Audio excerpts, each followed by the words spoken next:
Have you ever met someone who seemed like a genuinely good person, yet people never stayed close to them for very long? Maybe you've even wondered if that person could be you.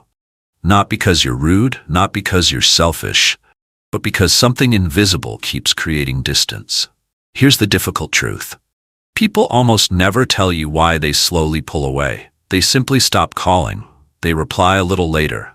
They become a little harder to reach. Until one day, they're simply gone. Most relationships don't end because of one dramatic mistake. They fade because of dozens of tiny moments that quietly shape how people feel around us.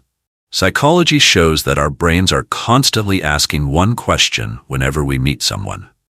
Do I feel emotionally safe around this person? The answer isn't based on how funny you are or how successful you look. It's built from small, everyday behaviors that most of us never notice. Some of those habits come from stress. Others come from insecurity. Some come from trying too hard to be liked. None of them make you a bad person, but left unchecked, they slowly make people feel less comfortable around you. The good news is that once you notice them, they can change surprisingly quickly. Let's begin with one of the most overlooked habits. Imagine you're waiting in line at a cafe. The cashier accidentally gives you the wrong order. You don't explode, but your expression changes. You sigh. Your voice becomes sharper. For a few seconds, the frustration slips through. To you, it's nothing. To everyone else, it's information. People don't judge us by how we behave when life is easy. They judge us by who we become when something small goes wrong. Anyone can be kind when everything is perfect. Real character appears during ordinary inconveniences. A delayed train, slow traffic, poor Wi-Fi. A simple mistake that nobody intended to make. Those tiny moments quietly answer a question people never ask out loud. What would it feel like to spend more time with this person? Sometimes attraction has very little to do with charm. Sometimes it's simply the ability to stay calm when life refuses to go according to plan. The next habit is much easier to miss. It's the constant need to prove yourself. You mention something you've achieved. Someone else shares their own success. Before you know it, the conversation quietly becomes a competition. Who worked harder? Who traveled farther? Who suffered more? Who knows more? Most people don't even realize they're doing it. They're not trying to impress anyone. They're trying to feel valuable. But here's what usually happens. Instead of feeling inspired, the other person feels invisible. The people we enjoy talking to aren't the ones with the most impressive stories. They're the ones who make us feel like our own stories matter. Real connection isn't built on comparison. It's built on curiosity. Now think about another kind of person, someone who always seems perfectly put together. They always know the right thing to say. They smile at exactly the right moment. They never admit uncertainty. At first that seems attractive, but after a while something feels distant, almost artificial. Human beings are surprisingly good at detecting emotional inconsistency, even if we can't explain it. When someone is constantly performing instead of simply being themselves, people sense the gap. Authenticity isn't about sharing every feeling. It's about allowing your words and your emotions to belong to the same person. Ironically, small imperfections often create stronger trust than perfect performances ever can. Then there's another habit that quietly pushes people away. The fear of silence. Some people treat every pause like an emergency. The conversation slows down, and they immediately rush to fill the space. Another story, another opinion, another joke. But meaningful conversations don't happen because someone talks nonstop. They happen because both people have room to think.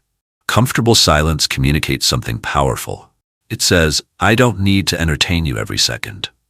I'm comfortable simply being here. That kind of presence is surprisingly attractive because it makes other people feel relaxed instead of overwhelmed. The opposite is also true. When every second must be filled with words, the conversation slowly becomes exhausting. Not because the person is boring, because they never stop long enough for genuine connection to appear. The strongest communicators aren't always the loudest. They're often the ones who know exactly when not to speak. And that brings us to another invisible habit, the need to win every conversation. Maybe someone shares a difficult experience. Instead of listening, you immediately explain why they're wrong, or why they could have handled it better. or why your experience was even worse. Without realizing it, every discussion becomes a debate. Eventually, people stop sharing, not because they have nothing to say, because they no longer feel emotionally safe saying it. Nobody enjoys feeling like every conversation is a test they have to pass. Sometimes people aren't looking for perfect advice. They're simply hoping to feel understood for a moment. The next habit is one that often hides behind real pain. It's living as if you're always the victim. Life is unfair. People disappoint us. Bad things happen. There's nothing weak about admitting that. But there's a difference between sharing your struggles and making every story end the same way. When every failed relationship, every difficult job, every conflict always has someone else to blame, people eventually stop seeing hope. They start seeing a pattern. Real vulnerability invites connection. Permanent victimhood quietly creates emotional responsibility that no one else can carry. People want to support you. They don't want to become responsible for your happiness. Another habit is constant negativity without action. Everyone needs to vent sometimes. That's healthy. But if every conversation returns to the same complaints, the same frustrations, the same problems, without any desire to change, people begin leaving those conversations emotionally heavier than when they arrived. Your mood becomes something they unconsciously prepare themselves for. Eventually, they avoid it altogether. Then there's something even quieter, your body. Long before people evaluate your words, they notice your presence, your posture, your eye contact, your facial expressions, your energy. If your mouth says, "I'm happy to be here," but your body looks impatient, distracted, or ready to leave, people believe your body, not your words. Congruence creates trust. Mixed signals create uncertainty. And finally, perhaps the most common habit of all, living for other people's approval. Agreeing with everyone, avoiding disagreement, changing your opinions depending on who's around, constantly wondering, did they like me? Did I say the right thing?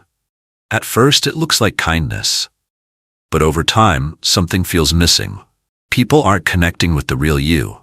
They're connecting with a version that's constantly adjusting itself to earn acceptance.